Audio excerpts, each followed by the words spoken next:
बिस्मिल्लाहिर्रहमानिर्रहीम अस्सलाम वालेकुम रहमतुल्लाहि व बरकातहू। अज सोमवार दी हमारे 21 तारीख रबीउल अव्वल शरीफ दी 15 तारीख सितंबर दी पहली थी गई आज असू दी। मैं मुमताज़ तारिक तुसन दे पे वक्री गाल उम्मीद करना सारे सज्जन खैर सल्ला दे नाल सो अल्लाह तुहानू अपनी हिफ्ज़ व अमान च रखे।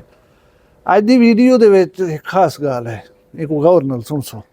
खास गाल है कि आम जिंदगी दे विच असां तुसां बाद औकात कूड़ियां कसमां चा खड़दूं।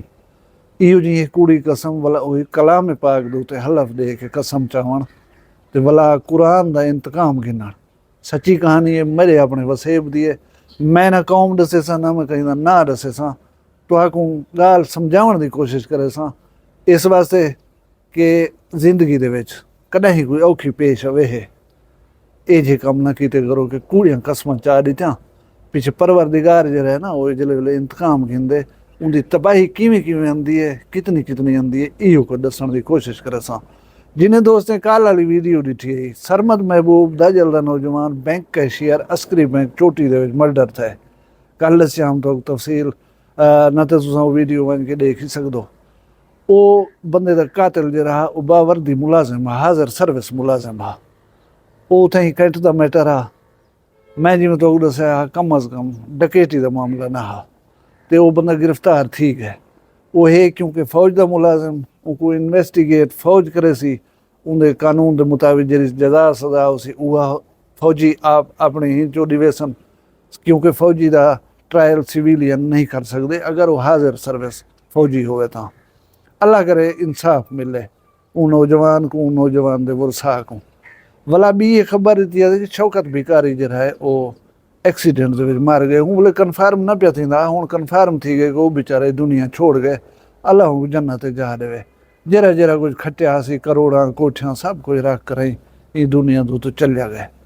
हुण जुलदूं अज वाली गाल दे पासे मैं तो दसे कसम कूड़ी वही वाला कलाम पाक दी कुदरत दा इंतकाम। एक बंदे दी लड़की गुम थी वेंदी है। वो लड़की को गुलेंदन उन्हें शक हा एक बंदे दे उत्ते कि फिलां बंदे दा इहदे विच किरदार थी सकदा है।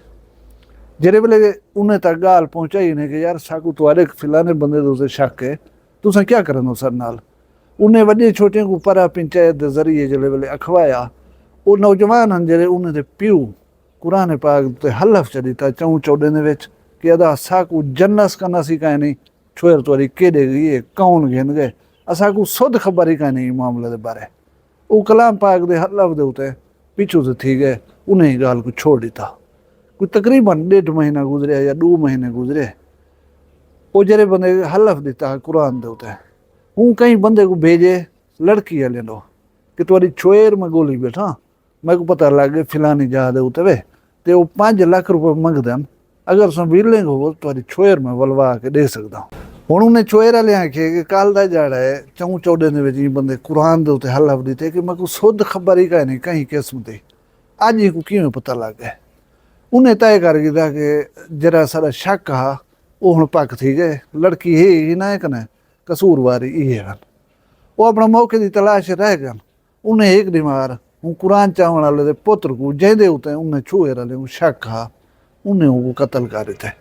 वो ढकीज गए बधीज गए, उन्हें इतराफ़ कर दिया, बल्कि थाने खुद वंज बंदा पेश थे कि मैं मार आया, सारी इज्जत दा बुरा मैं गैरत दे राह ते कतल कर आया। वो ढकीज गया। ढकीज वजण के बाद जरे बंदा मोए जरा वो हलफ चावण वाले दा पुत्र हा, वो एक हमसाए भी हैं उन्हें तो थपीज गए कि मेरा जवान तुसा मरवाए, तुसा मुखबरी की है, उन्हें को बिलाए वे खड़ाए वे अपने कने, तुसा यानी मदद की है, वो मेरा छुआर मार गए। उन्हें आगे साकू कोई पता सुध कहीं नहीं, तुसा जो कहीं इज्जत खराब की थी उन्हें दी अपनी कोशिश काबिश नहीं थी सकती, वही था वो दिन वसे भी हैं, उन्हें कोई बेसोर सी थी सकदन। असा इस सिलसिले कोई किरदार अदा नहीं किया। उन्हें अगे कहना साढ़े हिसाब साढ़े छुआर दे कातिल तुसा हो। हुण ज़हन च रखो कि दुश्मनी वो छोर वाले पासों फेर के बिने बंजे के घाटे लग गई है। खैर वक्त गुजरता रह गए। इन्हें जरा है ना कोई हनी ट्रैप किते, कई खातून को इन्वॉल्व किते ने एक बस्ती का, उतो राबते शाबते एडो गाल बात कर रही जवान को एक रात छड़वाया गए। आप लोग बैठे एक पासों ते उतरे में आइए या नहीं आई उनको उठाई बस्ती के नेड़े जरा है बंदूक मार देते ने। एक ब्लाइंड मर्डर आ हूँ वाले असें सुनिया कि भी इवें बंदा कहीं फिलानी बस्ती के बाहरों जो है ना वो मुआ पाए। इंटेरोगेट किते पुलिस वाले बस्ती वाले को एडो उडो उन्हें गेम तो पूरी रचाई है। जेरे वेले CDR कड्डी ने मकतूल दी उहदे विच रवाबित ऊ बस्ती दी खातून दे नाल साबित थैन। लेकिन बस्ती वाले को जेरे वेले पुछने उन्हें कहता असां कहीं नहीं जवान को मारिया, असां ठाके दी फायर दी आवाज़ सुनी, असां बाहरों निकलियों डिठे से जवान मुआ पिया। भला कोई पेरा शेरा कोई एडो उडो भला आदे भी हैं कि कत्ल जरा है वो लुक नहीं सकता जितनी भी लुकाओ। पुलिस अपनी इन्वेस्टिगेट करेंदी रह गई, करेंजे पुलिस पहुँच गई असल कातिलें तक। कातिल के रहन उहे हमसाए जिन्हां छुएर दे राह दे उत्ते जवान मुआ ते इन्हें आख्या तुसां सारा बंदा मरवाए। उन्हें ये सारी प्लानिंग की अपने जाने पोर पे गिनदे हैं अपने नौजवान दा ते बी कौम दे बंदे दा हमसाए ही हैं जेरे दोस्त हैं उन्हें दा नौजवान मार दित्तो ने। उन्हें कहता ठीक है सारा बंदा मारे वे बेकसूर मारे वे, तुसां अपने जाने जी कावड़ है तो साढ़े उत्ते उहा कड्ढी वे, लेकिन हुण तुहाडी साडी दुश्मनी है पई, असां ही कतल दा जरा बदला घिनसूं। भला जेरे वेले लभ गया कि मर्डर करने वाले कौन हैं, पीछे पुलिस ही उन्हें को तंग कीता है। पुलिस शाम को सवेरे रेड करे छापे मारे। इवें एक नौजवान जरा छुएर दे राह दे उत्ते कतल थी गया ते जेरे जवान कुरान दी कसम चाहती है उनका एक पुत्र तो मर गया छुएर दे राह दे उत्ते, दूजे पुत्र पुलिस दी हशरी को बचण दे वास्ते खुदकुशी चकी थी है। हुण कुड़ी कसम चावण वाले दो पुत्र कम आ गए नहीं थी। वो कसम चावण वाले जवान का एक पुत्र बचा उदा उनकी गोल दे विच बंदे रह गए कि असां इको भी मरेसूं। एक आध दफा उन्हें उत्ते हमला भी कीते ने लेकिन कामयाब नहीं थी सकिया। त्रै जड़े पहले उनका त्रीजा पुत्र कसम चावण वाले दा भला उहे बंदे जरे आके मार गए कतल कर गए। हुण कसम चावण वाले दे त्रै पुत्र हैं, त्रैये जरे हैं साफ थी गए।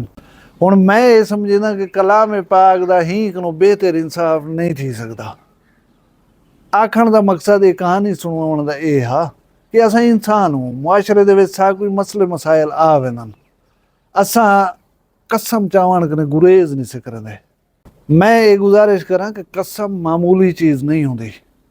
मैं यादा कि कसम तोड़े हक सच होवे, कसम चावनी नहीं चाहिए। कसम एक काफ़ी मुहतात रहे उत्ते करने वाला काम है, इको इवें ईजी ना कीता करो। कसम इवें सिर्फ जबान दी होवे, कसम कलाम पाक दी होवे या कसम औलाद दी होवे या कहीं भी किस्म दी कसम होवे, कसम कसम होंदी है। कसम दा ताल्लुक डायरेक्ट खुदावंद दे बारी ताला नाल होंदे।